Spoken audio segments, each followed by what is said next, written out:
बहू और बेटी समान, पारिवारिक कहानी। सास बहू की कहानी। माँ, मैं बहुत थक गई हूँ घर संभालते संभालते। यहाँ मेरी थकान किसी को नजर नहीं आती। कुछ दिन आराम करना चाहती हूँ। सोच रही हूँ कुछ दिनों के लिए अपने मायके आ जाऊँ। आते हुए अपने बच्चों को भी साथ ले आऊंगी, वे वहीं से स्कूल चले जाएंगे। आखिर एक ही शहर में ससुराल और मायका होने का कुछ तो फायदा मिले। नम्रता ने फोन पर अपनी माँ से कहा। पार्वती जी ने दूसरी तरफ से कहा, हाँ बेटा, जब तेरी इच्छा हो आ जाना, आखिर ये तेरा भी तो घर है। ठीक है माँ, तो मैं कल ही आ जाऊंगी। नम्रता खुश हो बोली। हाँ बेटा, कल आ जाओ, मैं तुम्हारा इंतजार करूंगी। अभी मैं फोन रखती हूँ, मुझे मंदिर भी जाना है। कमला जी ने फोन रख दिया और सीधे किचन में गई। किचन में खाना बना रही बहू से बोली, अरे अनुपमा सुनो, कल तुम्हारी ननंद आ रही है। आज बाजार जाकर फल, सब्जी और मिठाइयाँ लेकर आना। बेचारी मेरी बेटी ससुराल में नौकरों की तरह काम करती है और उस पर कोई ध्यान ही नहीं देता।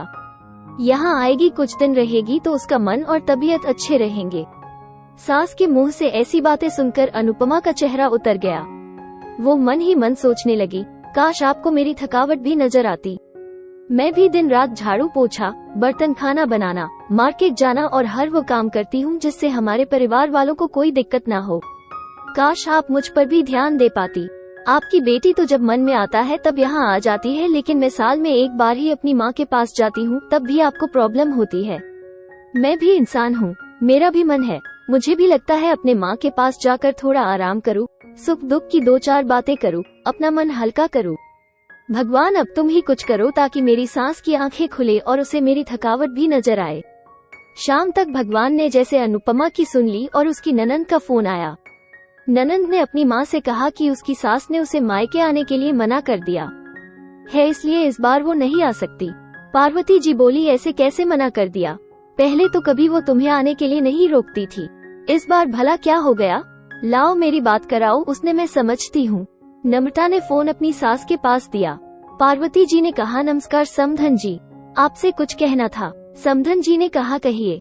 दरअसल नम्रता कल त्योहार है, इसलिए अपने मायके आना चाहती है, अगर आप उसे भेज दे तो अच्छा रहेगा। नम्रता की सास ने कहा, देखिए समधन जी, आपकी बेटी मायके जा कर रहे, इस बात के लिए हमने उसे कभी नहीं रोका और इस बात से हमें कोई प्रॉब्लम है भी नहीं। कुछ दिनों पहले मैं अपने रिश्तेदार के शादी में गई थी, वहाँ आपकी बहू अनुपमा की माताजी से मिलने का मौका मिला। उनसे गपशप करने के दौरान उनकी बातों से पता चला कि अनुपमा को साल में एक ही बार अपने मायके जाने को मिलता है, और वो भी बहुत कम समय के लिए। मुझे लगता है आपको पहले अनुपमा को उसके मायके भेज देना चाहिए, और वो जब मायके होकर आ जाएगी तो मैं नम्रता को आपके पास भेज दूंगी। एक बहुत जरूरी बात जो मुझे लगता है आपको समझ लेनी चाहिए कि आपको अपनी बहू को भी बेटी की तरह या बेटी से भी ज्यादा प्यार देना चाहिए। उसे भी मायके जाने की इच्छा होती होगी।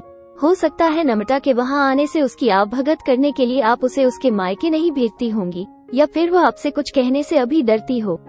अगर आप उसको घर में ही कैद रखेगी तो एक दिन ऐसा आएगा जब वो आपके खिलाफ बोलने लगेगी, फिर वो आपकी सुनेगी भी नहीं और जब चाहे तब अपने मायके जाएगी। ऐसी परिस्थिति आए, इससे अच्छा है कि आप ही कुछ बदलाव अमल में ले आए जिससे आपका रिश्ता और रिश्ते की मिठास खराब ना हो। पार्वती को अपने समधन के हर एक शब्द में सच्चाई नजर आई। उन्हें महसूस हुआ कि उन्होंने अपनी बेटी के प्यार में अंधे होकर कभी भी अपनी बहू के मन का विचार नहीं किया। उन्होंने हमेशा ही अपनी बेटी को अपने बहू से ऊपर रखा। दूसरी तरफ नम्रता भी अपनी भाभ के बारे में हो रही इस बातचीत को सुन रही थी। उसने भी रियलाइज किया कि वो कभी भी अपनी भाभी के साथ ठीक से बात नहीं करती, और जब जब वो अपने मायके जाती है तो भाभी थोड़ी उदास रहती है। पार्वती जी ने अपनी बहू को बुलाया और उसे कहा कि अनुपमा कुछ दिनों के लिए नम्रता नहीं आने वाली है, इसलिए पहले तुम अपने मायके होकर आओ। ये सुनते ही अनुपमा का चेहरा खिल गया, क्योंकि यह पहली बार था जब उसकी सास ने सामने से उसे अपने मायके जाने के लिए कहा था। अगले दिन अनुपमा अपने मायके गई और इस बार एक दो दिन नहीं, पूरे हफ्ते भर रहकर आई। अपने माँ बाप से, अपने रिश्तेदारों से मिलकर आई, और जब वह लौट कर आई तो उसका चेहरा खिला हुआ था, उसकी आंखें चमक रही थी। अनुपमा के आने के बाद नम्रता भी अपने मायके आई और इस बार वो खुद सामने से अपनी भाभी से खुशी खुशी मिली और अच्छे से बात की। नम्रता ने अपनी माँ से बात करके उन्हें भी अच्छे से समझने में मदद की कि वो कहीं ना कहीं अनुपमा के साथ गलत व्यवहार कर रहे थे। दूसरी तरफ अनुपमा अपने ससुराल वालों के बदले रवैया से बहुत खुश थी। अब वो खुशी खुशी सबका ध्यान रखती और हर काम प्यार से करती। वो ध्यान रखती कि कोई भी ऐसी बात या काम ना करे जिससे घर में तनाव का माहौल पैदा हो। पार्वती जी अपनी बहू को खुद ही समय समय पर मायके भेज दिया करती। एक छोटे से बदलाव ने सास बहू और भाभी ननंद के बीच की कड़वाहट को दूर कर दिया और रिश्तों को और भी ज्यादा मीठा और मजबूत कर दिया। आपको कहानी कैसी लगी कमेंट में बताना जरूर।